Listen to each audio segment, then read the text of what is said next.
So we saw examples of using pre-made functions like print and input, but here is the format we follow for creating our own functions. So we type def followed by a name for the function, followed by creating another variable name in round brackets, then skipping and indenting the next line, write return, and then writing the variable name you just created within the round brackets, followed by what you want the function to do to that variable.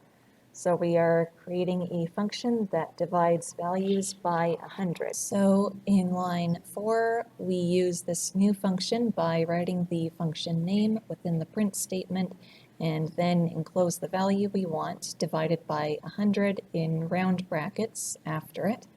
We hit run and we get our ISFP percentage value converted to a decimal.